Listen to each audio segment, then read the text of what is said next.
Hi folks, Fiona here, and welcome to our first little learning blast. These are short videos, no more than 5 minutes, that we're going to produce every week, which are designed to teach you something really practical that you can take away and use straight away. This week we're going to focus on a tool called Screencast-o-matic. This is a one-click screen capture recording tool, which basically means that you can record anything from your computer screen, put an audio over it, and then upload it to YouTube or Vimeo or whatever other tool you want to use. Brilliant way for capturing presentations for people to use offline when you're not there, so you don't have to make it available live, and brilliant for doing little videos, hints and tips videos like this. As I said, it's not going to take up too much of your time, but I do want to just give you an overview of the tool and then a couple of my top tips for using it. Screencast-o-matic is the tool I would recommend for on-screen capture every single time for a number of reasons. Firstly, it's super simple to use, always a winner. Secondly, you can use it for free if you wish to. And thirdly, the pro version is only $15, which is a total bargain for a year's license. Screencast-o-matic has some brilliant help videos.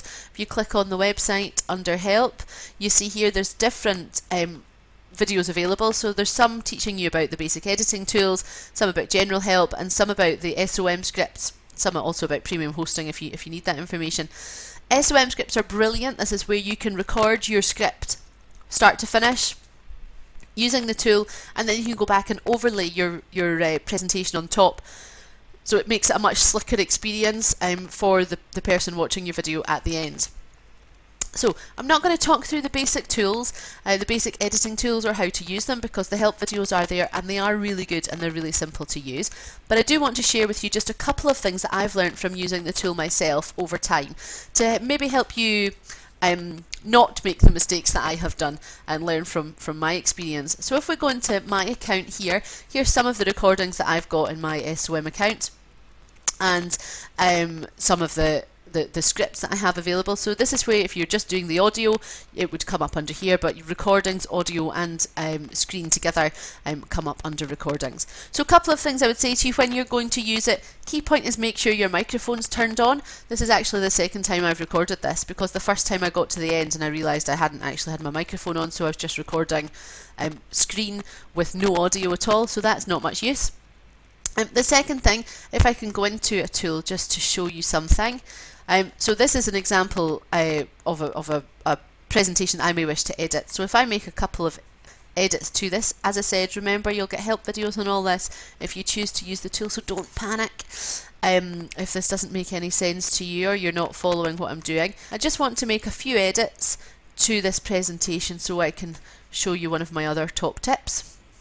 So as you can see, I'm cutting out bits of this particular presentation as part of my edits. I'm saying I don't want this bit anymore, I don't want that bit. So I've reduced the length of video, and you can see down here on the right hand side there is my history. Now, it is a brilliant tool. One of the limitations of the tool is that you can only undo one edit at a time. So if I wanted to undo this first edit that I made, I wanted to reinstall that, I would have to delete edit number 3 and then edit number 2 and then edit number 1. So that's something to keep in mind. You haven't lost it, it's not disappeared into thin air. You can reinstate presentation if you need to, but you will have to undo every edit that's come before that. Okay, so that would be one tip. The next tip is make sure that your videos are all in the size that you want it to do, and again you want it to be in. Again, that just makes it a slicker experience for the user. And my third tip would be that using your done tin is not something that's scary. When I first started using Screencast-o-matic, I thought, oh no, done means I'm completely finished, I can't make any other changes, or it's going to get published, or something funny is going to happen to it. It doesn't at all. If you click done, all that happens, and then you click back, all that happens is you go back to your recordings page, you see a list of recordings, so you can see here is our effective objectives. We can go into that, and it's exactly how I left it. So even if I typed in a title and then edited it some more, so we've taken it down to 2 minutes and 8. If I click done and then go back, you can see here it's been updated, so it's almost like saving it. So I go back into it again. Again, don't worry, go back into it. There is my edits that I've made. I delete that edit. I've suddenly realised, oh no, I don't want that few seconds of text of presentation to be removed. So I can undo that even though I've gone away from it and come back in.